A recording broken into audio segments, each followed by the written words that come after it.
আমি কষ্ট করছি ধরে লইয়া যাইগা ধরে নিয়ে খেলা দিলে আমার মা বোনটা আমি ফালতে পারবো আমার এখন না আমি এটা মাইরে এলামু আমি কই চাষে এক কাম করেন যেগুলো মাইরে লাইবেন তাহলে আমি যেগুলো কষ্ট করছি আমার কিছু টিয়া দেন আমি যাইগা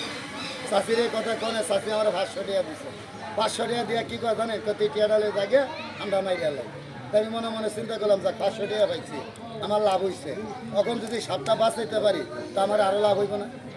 কথা আরও লাভ হইব না আবার মনে মনে চিন্তা করি যে লাড়ি দেওয়া যায় হাত তো মারবো দূরের কথা দুই একবারই যদি কারো মাথায় পড়িয়া যায় হাতের লোক এনে ঠান্ডা হইয়া দিবে তা আমি কই মনে মনে একটা বুদ্ধি বাড়ি করছি কীভাবে হাতটা ধরা যায় তা আমি কই আপনাদেরকে হাত মারবেন কয় মারবো আমি কই এক কাম করেন কয় কি আমি কই যারা লাড়ি লই এসেছেন সব আমার পিছনে কয় কি আর লেগে আমি কই সবাই লাড়ি লইয়া রেডি হইয়া খেলায় থাকবেন আর আমি সাপ গর্ত থেকে বাইর করিয়া যেগুলো মাটিতে সাইড়ে দিব আমি যেগুলো কোনো বাড়ি মারেন সবাই বাড়ি দিবেন দেখবেন সাপ মরিয়া গেছে তখন শাশি উঠটা কয়েকে জানেন কয় সুযোগ করে দিলে মারতে আরাম আমি মনে মনে করি তোমার জন্মের সুযোগ করাইতেছি আমি নাকি যে সব কিছু পিছনে আনগা চালাকি করিয়া দুইয়া একটা লাডিনি লইয়া বেশি গর্ততে ঢুয়াইয়া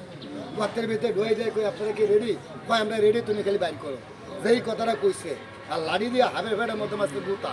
হাবে নি ব্যথা হইয়া গর্ত থেকে মাথা বাইর করিয়া খালি কইছে ফুস আর আমি মিশামিশির একটা শিক্ষণ মাছিলাম কি শিক্ষণ মাছিলাম ওরে বাবা রে খাইলে ওরে গেলাম রে এই কথা কইয়া পিছের দিকে চিত্তে হইয়া গেছি বুঝো যারা লাড়ি লই আইছিল কেউ লাড়ি লইয়া তোর পিছের থেকে চাইয়া দিই একটু আমার কাছে নাই আমি মনে কি হচ্ছি ওই সুযোগে ধরিয়া সাপটাকে আটকে লাইছি সাপটা ধরছি দেখেন সাপটা বাইর করি এই মাটিতে সারমু তার লেজ একটা গুতা দিমু সাপটা এলাকানে ফোনা ধরে খারাইব আমি যেখানে লক্ষ্মণ ধরে গান গেয়া হাত নাচামু সব এলাকানে মাথা নাচাইব আর এটার আপনার জন্য কি কন কি কয় বেডি ও বেজি এই বেজির দ্বারা সারমু দেন বেজি কিভাবে ধরতে চায় চাষা একটু খারাপ বড় ভাই একটু দাঁড়ান এটা বন্ধ করে দিই এটা আরো দেখবেন আপনারা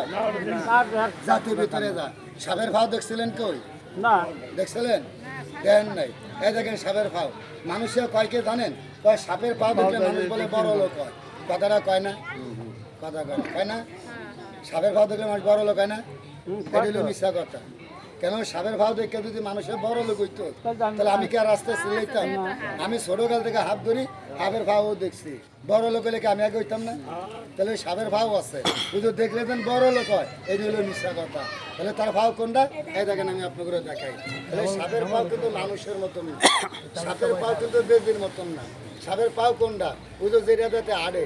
যেটাতে চলে ওইটাই কিন্তু তার পাও ছোট ছোট পাও বেশি দূর থেকে দেখতে পারতেন না আমার আবার কেউ গালি দিয়েন না আপনারা দয়া করে একটু ডাক্তার সামনে চাপ দিয়ে দাঁড়ান সামনে